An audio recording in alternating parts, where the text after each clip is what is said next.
샬롬 삼국지 9권 20번째.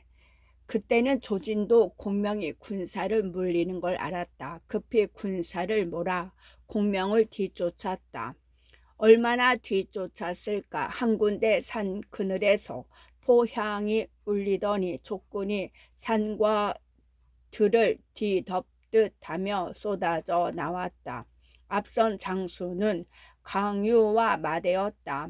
조지는 깜짝 놀랐다. 급히 군사를 돌리려 했으나 뜻같지가 못했다. 선봉을 섰던 진조가 어느새 마대에게 목이 떨어지고 군사들은 뭉그러지기 시작했다. 조진이 겨우 군사를 수습해 달아나니 나머지 족군들은 편안히 한중으로 돌아갈 수 있었다. 가정의 패배에 비하면 너무도 정연한 전수였다. 공명의 신화를 지어낼 수 있는 건더기는 바로 그런 데 있지 않은가 싶다. 그 무렵 조은과 등지는 기곡 길가에 매복해 있었다. 공명이 전가를 보내 군사를 물리기 시작했음을 알리자 조은이 등지에게 말했다.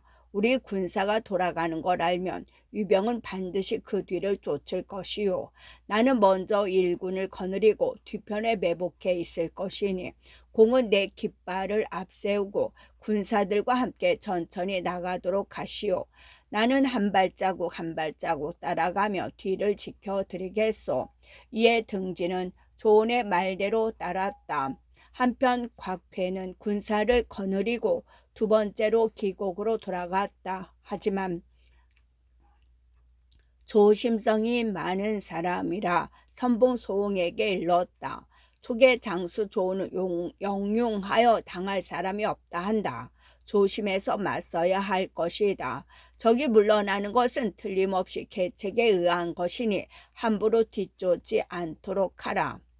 그러나 소옹은 조금도 겁내는 눈치가 아니었다. 선봉된 것만 기꺼워하며 큰 소리를 지댔다.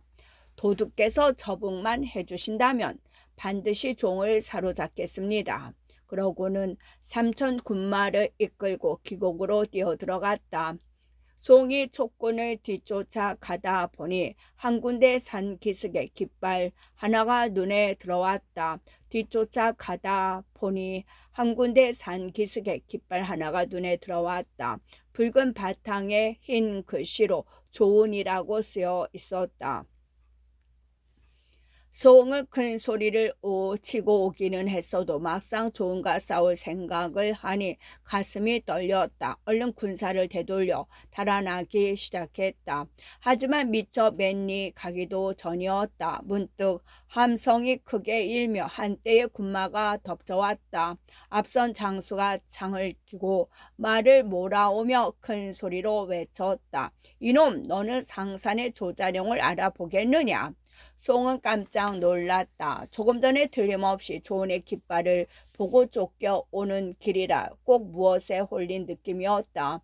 어째서 여기 또 조은이 있단 말인가. 그런 놀람과 궁금함에 허둥거리다 보니 손발마저 제대로 움직여주지 않았다. 한번 싸움을 해보지도 못하고 조은의 한창에 찔려 말 아래로 떨어졌다. 대장이 그 모양으로 죽자 졸개들은 더 말할 것도 없었다. 타작마당에 쏟아진 콩사발처럼 사방으로 흩어져 달아났다. 조은은 한 무더기 적을 흩어버린 뒤에 천천히 앞으로 나아갔다. 다시 한때의 유병이 그런 조은을 뒤쫓아왔다. 곽희의 부장 만정이 이끄는 군사들이었다. 조은은 유병의 추격이 급한 걸 보자 다시 말고삐를 당겨 돌아섰다. 창을 끼고 홀로 길목을 막아서며 한바탕 싸울 채비를 했다. 그 사이에 족군은 길을 재촉해 30여리나 물러갔다. 만정은 길목을 막아선 게 조은임을 알아보고 감히 앞으로 밀고 나올 엄두를 못 냈다. 조은은 그런 만정과 한나절 눈싸움만 하다가 날이 저문 뒤에야 말머리를 돌려 자기 편 군사 뒤를 뒤쫓았다. 여기서 여태껏 뭘 하고 있었는가 이윽고 그곳에 이른 곽회가 만정에게 물었다. 만정이 부끄러운 듯 대답했다. 존이 길목을 지키고 있어 감히 나아가지 못했습니다. 그 영용함은 예전과 조금도 다름이 없었습니다. 무슨 소린가? 어서 그 뒤를 쫓으라. 곽회가 그렇게 소리치며 군사를 내몰았다. 만정은 하는 수 없이 날랜 장수 수백 기를 데리고 조언을 뒤쫓았다. 그들 수백 기가 한 커다란 숲에 이르렀을 때였다. 문득 그들 등 뒤에서 한 소리 큰 외침이 들렸다. 이놈들 어디를 가려느냐? 조자룡이 여기 있다. 그 소리에 놀라 위병 중에 100여 기가 말에서 굴러 떨어졌다. 그 나머지도 놀라기는 마찬가지였다. 모두 그러듯 말에서 내려 상등성이를 기어넘고 달아나 버렸다. 만정은 장수된 도리로 졸개들을 꾸짖어 싸워보려 했으나 그 바람에 도리어 험한 꼴을 당했다. 조은의 화살이 투구끈에 맞자 놀란 나머지 발을 헛디뎌 개울창에 떨어져 버린 것이었다. 조은이 그런 만정을 창끝으로 겨누며 꾸짖었다. 내 너의 목숨을 붙여줄 테니 돌아가 곽회가 일러라. 어서 빨리 뒤쫓아오라고. 나는 여기서 그가 오기를 기다리겠다. 겨우 목숨을 건진 만정은 머리를 싸쥐고 저희 편에게로 달아났다. 그렇게 되니 곽회도 간담이 서늘해졌다. 멀거니 조은이 물러나는 걸 보고만 있었다. 조은은 촉근의 수레와 기치며 병기 그리고 다수한 인마를 호위하며 무인지경 가드 한중으로 돌아갔다. 길 위에 쌀 한 톨 떨어뜨리지 않은 완벽한 철수 작전이었다. 조진과 곽해는 그저 삼군을 되찾은 걸로만 공으로 삼을 수밖에 없었다. 하지만 이기고도 뒷맛이 가장 씁쓸한 것은 사마의였다. 관음과 장포에게 호된 맛을 본 뒤 다시 군사를 나누어 밀고 나갔으나 그때는 이미 촉군이 모두 한중으로 돌아가 버린 뒤였다. 거기다가 더욱 기가 막히는 것은 서성에 이르러 남은 백성들과 산속에 숨어 살던 이들에게서 들은 말이었다.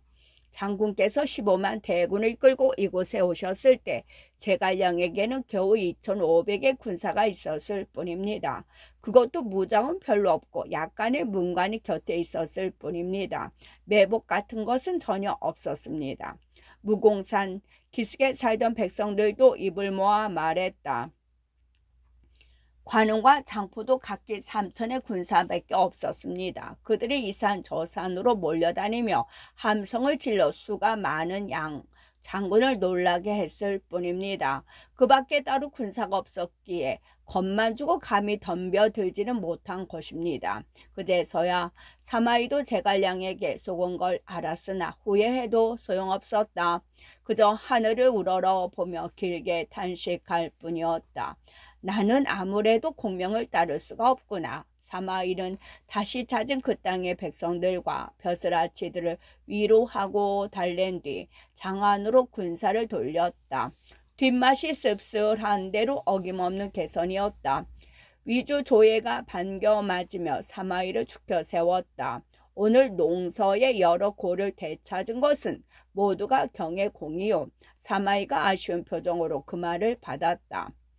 이제 촉병은 모두 한중으로 돌아갔을 뿐 전부 쳐 없앤 것은 아닙니다. 바라건대 신에게 대병을 주신다면 힘을 다해 동서 양천을 되찾아 폐하의 은덕에 보답하겠습니다. 그 말에 조회는 더욱 기뻤다. 경의 뜻대로 하라. 양천을 되찾는 것은 짐의 기쁨일 뿐만 아니라 전하의 복이다. 그렇게 말하며 군사를 일으키기를 오히려 재촉했다. 그때 줄지어 서 있던 관원들 중에 하나가 나서며 소리쳤다.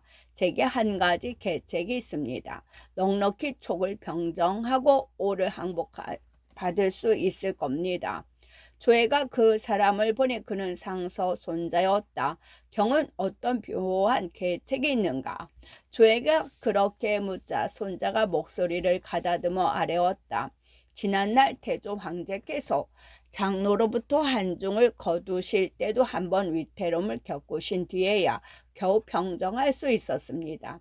그때 여러 신하들에게 이르시기를 남정의 땅은 하늘이 만들어 놓은 감옥 같다고 하셨을 정도였습니다.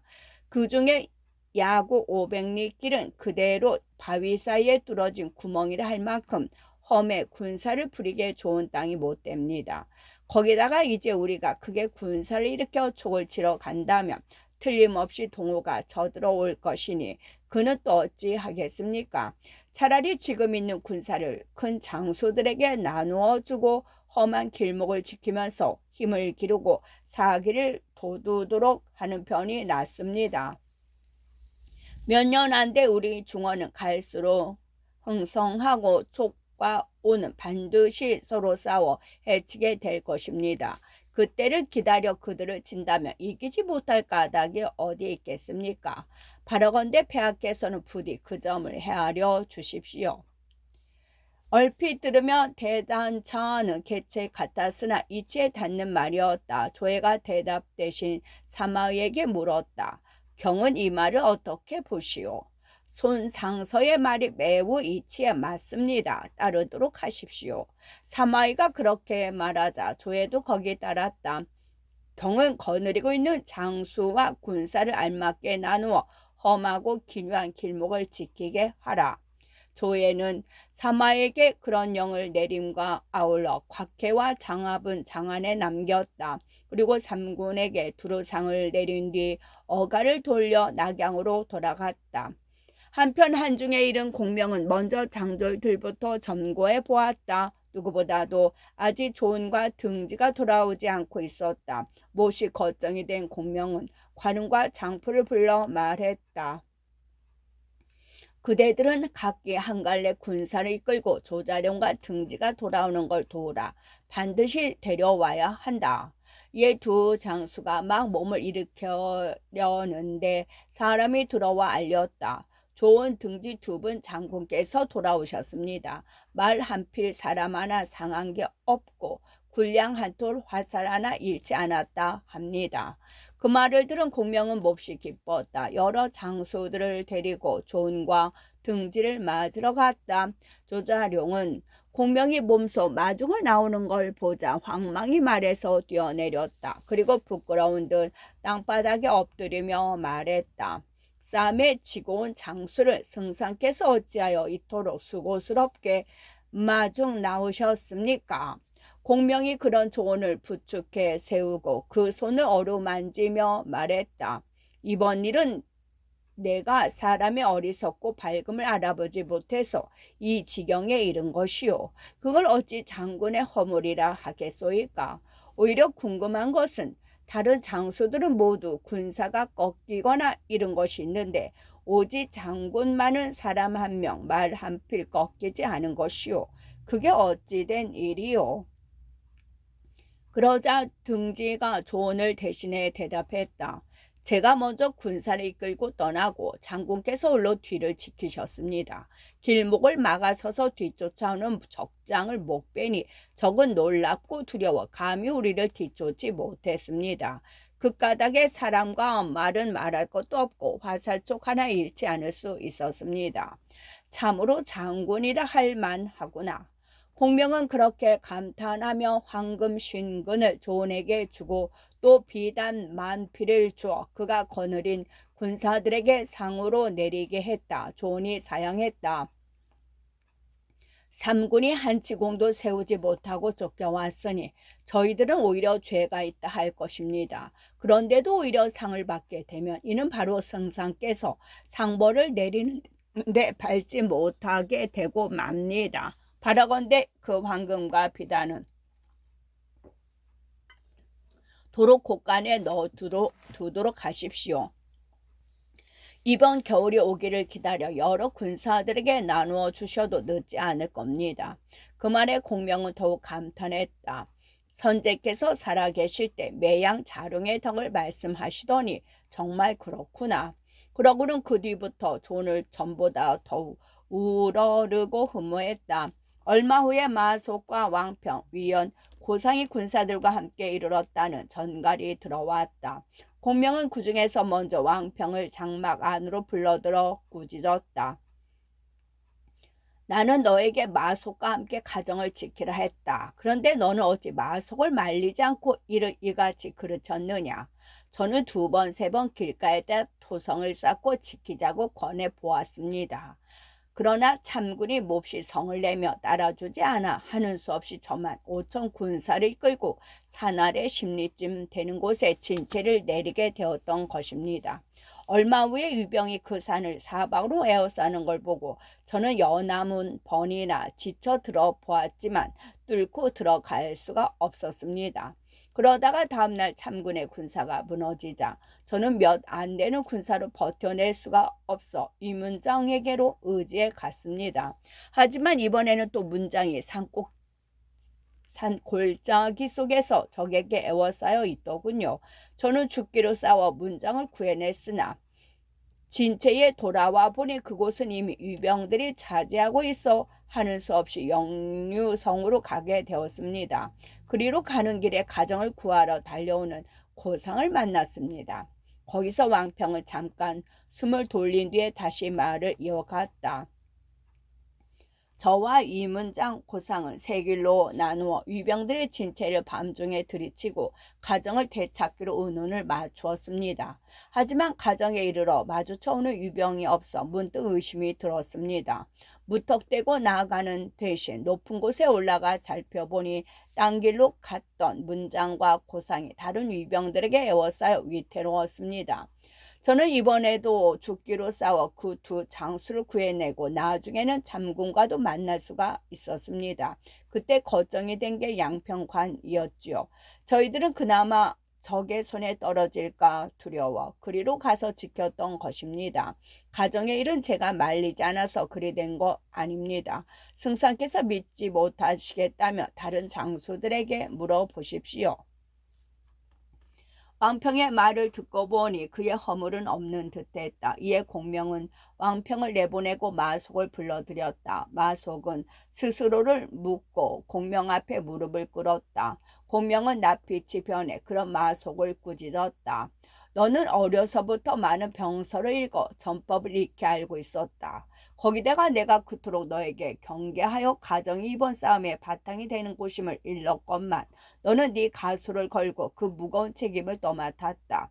네가 진작에 왕평의 말만 들었어도 어찌 같은 화를 입게 되었겠느냐. 이제 군사는 싸움에 지고 장수는 꺾였으며 땅은 잃고 성을 빼앗기게 된 것은 모두가 네 허물에서 비롯되었다. 이번에 군요를 밝히지 않는다면 내가 무슨 수로 여러 사람을 복종하게 할 수 있겠는가. 네가 죽더라도 네 스스로 군법을 어겨 그리 된 것인 만큼 나를 원망하지는 마라. 네가 죽은 뒤에도 네 식구들에게는 복록을 전처럼 내려 사리를 꾸려가게 할 터이니 그건 걱정하지 않아도 된다. 그러고는 좌우에게 소리쳐 마속을 끌어내다 목베게 했다. 마속이 울며 말했다. 승상께서는 저를 아들같이 봐주셨고 저는 또한 승상을 아버님처럼 여겨왔습니다. 저는 죽을 죄를 지었으니 실로 죽음을 면하기 어려우나 바라건대 제 자식들에게는 아비의 죄가 미치지 않게 해주십시오. 옛적 순임금께서는 고를 죽이고도 우를 쓰셨습니다. 고의로 제 자식들을 대해주신다면 저는 죽어 구천에 있더라도 아무런 한이 없겠습니다. 말을 마친 마숙이 큰 소리로 울자 공명도 눈물을 감추지 못하고 그 말에 답했다. 나와 너의 정리는 형제와도 같았다. 네 자식이 곧 내 자식이니 그 일은 당부하지 않아도 된다. 정은 배어 있으되 군율을 곧게 시행하려는 뜻은 조금도 흔들림이 없어 보였다. 그 뜻을 읽은 무사들이 마속을 집문 밖으로 끌고 나갔다. 무사들이 막 마속을 목배를 할 때였다. 마침 장관이 성도에서 그리로 왔다가 무사들이 마속을 배려하는 걸 보고 깜짝 놀라 소리쳤다. 잠깐만 기다려라. 내가 승상을 뵙고 말씀드려 보겠다. 그리고 공명에게 달려가 말했다. 옛날 조나라가 싸움에 진 대장군 성득신을 죽이자 진의 문공은 그걸 기뻐해 맞이 않았다 합니다. 지금 아직 전하가 병정되지 않았는데 지모 있는 선비를 죽인다면 그 어찌 아깝지 않겠습니까? 마숙의 일을 다시 한번 돌려 생각해 주십시오. 그러자 공명이 흐느끼며 대꾸했다. 그 말씀은 옳으나 옛적 손무의 일은 또 어찌하겠소. 손무가 전하와 싸워 능히 이길 수 있었던 것은 그 군법을 엄히 밝혔기 때문이었소이다. 지금 사방이 서로 나뉘어 다투고 군사를 내어 싸우려고 하는데 군법을 함부로 지키지 않는다면 무슨 수로 우리 장조를 부리며 역적을 쳐 없앨 수 있겠소이까. 마숙은 마땅히 못 빼야 하오. 그 같은 공명의 말에 장관도 더는 졸라 볼 수가 없었다. 잠시 후 마침내 형이 집행되어 무사들이 마숙의 목을 공명에게 바쳤다. 공명은 마숙의 목을 보며 큰 소리로 통곡했다. 그 슬퍼하는 양을 보고 장관이 알 수 없다는 듯 물었다. 이제 마숙은 지은 죄를 받고 군법을 바로 섰습니다. 그런데 승상께서는 무슨 까닭으로 그토록 슬피 우십니까? 공명이 울음을 그치고 까닭을 밝혔다. 마숙을 위해 우는 게 아니외다. 나는 선제께서 살아 계실 때 백제성에서 하신 말씀을 생각하며 울고 있소. 선제께서는 임종의 자리에서 내게 당부하시기를 마숙은 말이 그 실제보다 지나친 사람이니 크게 써서는 아니 된다 하셨소. 그런데 이제 그 말씀을 대로 되고 말았으니 스스로의 밟지 못함이 실로 한스러움과 아울러 선제의 밝으심이 새삼 우러러 보이는구려. 나는 그 때문에 통곡하고 있는 것이오. 공명의 그 같은 말을 들은 장졸들은 높고 낮고를 가리지 않고 눈물을 쏟지 않는 이가 없었다. 사람과 사람의 아름다운 맺어짐이 주는 감동 때문이었을 것이다. 죽은 마숙의 나이는 39이요. 때는 거느 6년이었다. 뒷사람이 시를 지어 그 일을 노래했다. 가정을 못 지킨 제 가볍지 않으니 딱하구나. 마숙의 병법 큰 소리뿐이었네. 원문 방 목을 베어 군법을 엄히 하고 눈물 씻으며 선제의 밝음을 생각한다. 하지만 공명은 마숙에게도 엄하지만은 않았다. 그 목을 잘라 각 영체를 돌려 보인 뒤에는 다시 몸에 꿰매 시신을 온전하게 했다. 그리고 곽곽을 갖추어 장사 지내며 스스로 제문을 지어 그 넋을 달래주었다. 뿐만 아니라 마술의 가족들을 위로하고 마숙이 살아있을 때와 똑같은 복록을 내려 그 살이 어려움이 없게 했다. 그렇게 대강 가정에서의 패배를 마무리 지은 공명은 마지막으로 스스로에게 벌을 내렸다. 장관에게 표문을 지어 주어 후주께 올리게 하면서 승상의 벼슬을 깎아내려 주기를 스스로 빌었다.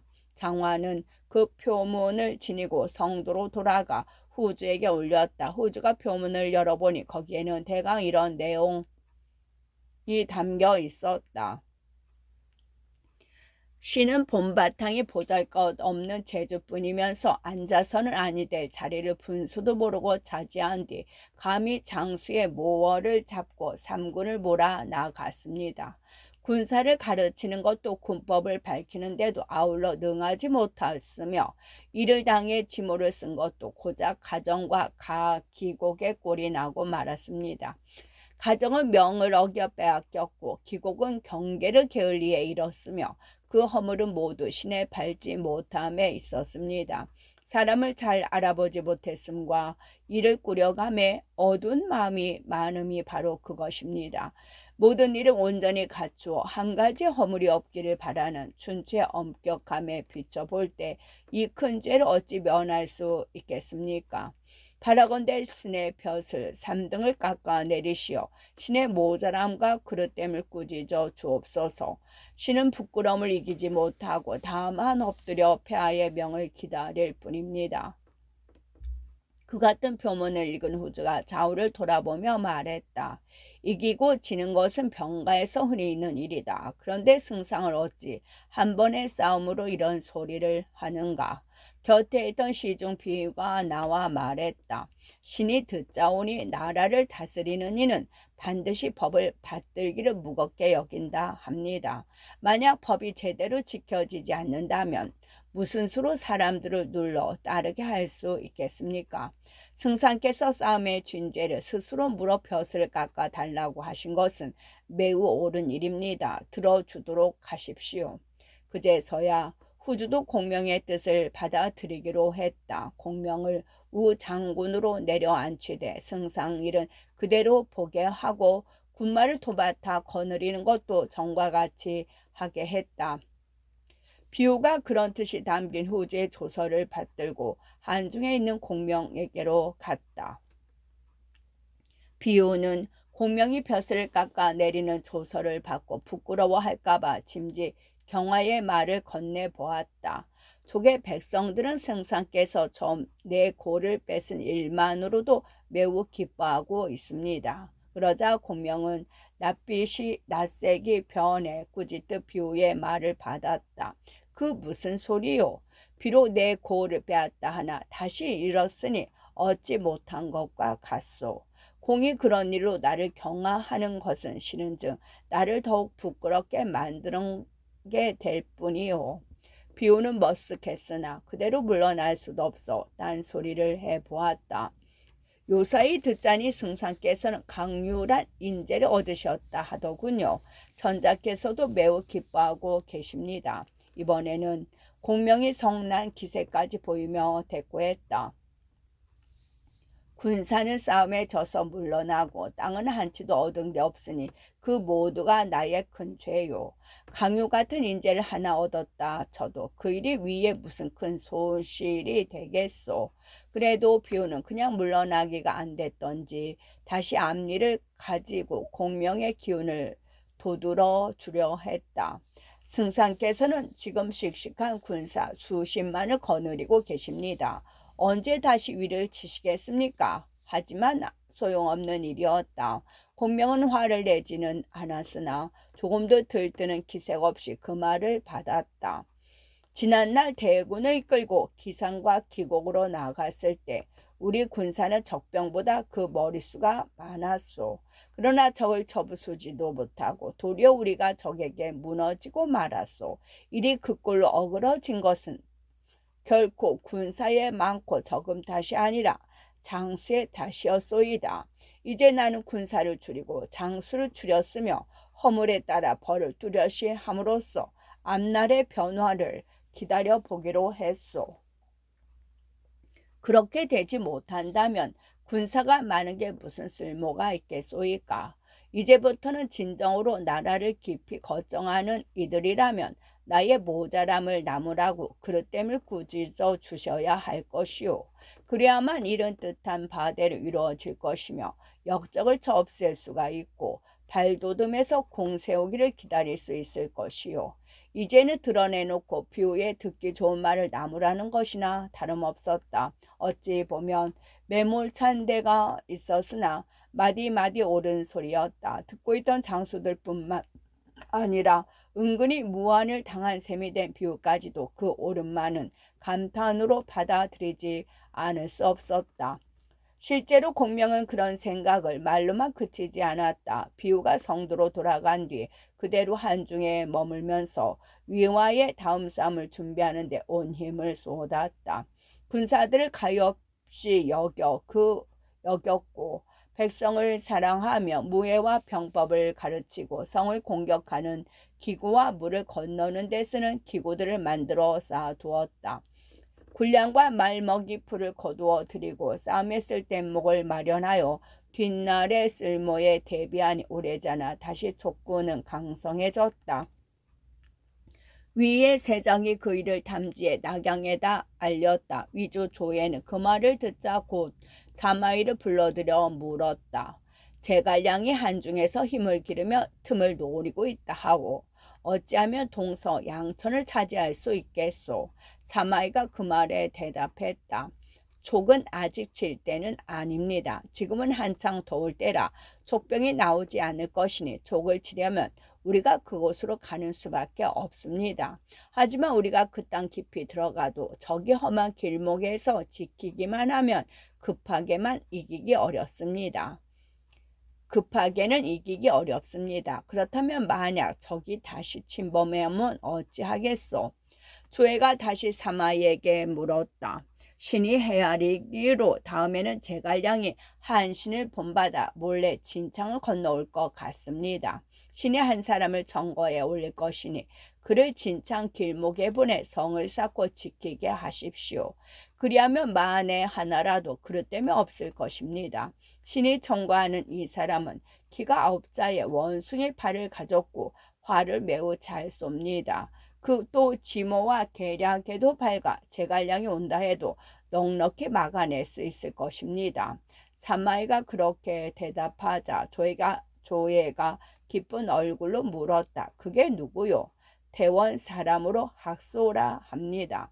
자를 백도라 하는데 지금은 자폐 장군으로 하서를 지키고 있습니다. 이에 조예는 사마이의 말을 따라 학소를 써보기로 했다. 그래서 진서 장군을 데리며 진창 도구를 지키러 보냈다. 다시 올려지는 출사표. 학소에서 사람을 보내고 얼마 안 돼 호련 근시가 돌아와 위주조에게 알렸다. 양주 사마 대도독 조유가 급한 표문을 올려왔습니다. 조예가 얼른 그 표문을 받아 읽어보니 대강 이러했다. 동우의 파양 태수 주방이 고를 들어 항복하겠다고 하며 사람을 보내왔습니다. 주방은 그 사람을 통해 7가지 일을 들어 동우를 깨뜨릴 수 있다고 내세우며 빨리 군사를 내기를 권하고 있습니다. 신홀로 저결할 일이 아닌 듯 싶어 삼가하려며 하명을 기다립니다. 조예는 그 표문을 어상 위에 펼쳐놓고 사마이와 함께 읽었다. 읽기를 다한 사마이가 조예의 물음을 기다리지 않고 제 생각을 밝혔다. 이 말은 매우 이치에 닿는 데가 있습니다. 틀림없이 동호를 접수할 수 있을 듯하니 바라건대 제게 한 갈래 군사를 나누어 주십시오. 가서 조휴를 도와 싸우겠습니다. 그때 줄지어 서 있던 관원들 중에 한 사람이 나와 말했다. 오나라 사람들의 말은 이리저리 뒤집어 한 가지로 되는 법이 없으니 믿을 게 못 됩니다. 주방은 지모가 있는 자로서 틀림없이 진심으로 항복하려는 게 아닌 듯합니다. 우리 군사를 깨어들어 해치려는 속임수이니 넘어가서는 안 됩니다. 모두가 그 사람을 보니 그가 권위 장군 가규였다. 그 말 또한 아니 들을 수 없으나 한번 다가온 기회를 놓칠 수도 없습니다. 사마이가 가규의 말을 인정하면서도 자기의 뜻을 굽히지 않았다. 서로 다른 2가지 의견에 잠시 머뭇거리던 위주가 마침내 뜻을 정했다. 그렇다면 중다른 가규와 함께 가서 조유를 도시오. 오나라 사람의 속임수에 넘어가지도 않고 한번 찾아온 기회는 놓치지도 않는 길은 그뿐인 성십소. 두 사람이 말없이 거기에 따르니 이에 이번에는 위와 오의 한바탕 싸움이 벌어지게 됐다.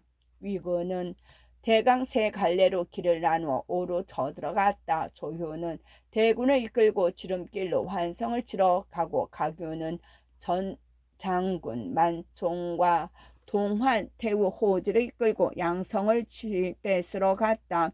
그리고 사마이는 자신이 거느린 군사를 몰아 지름길로 강릉을 덮치러 갔다.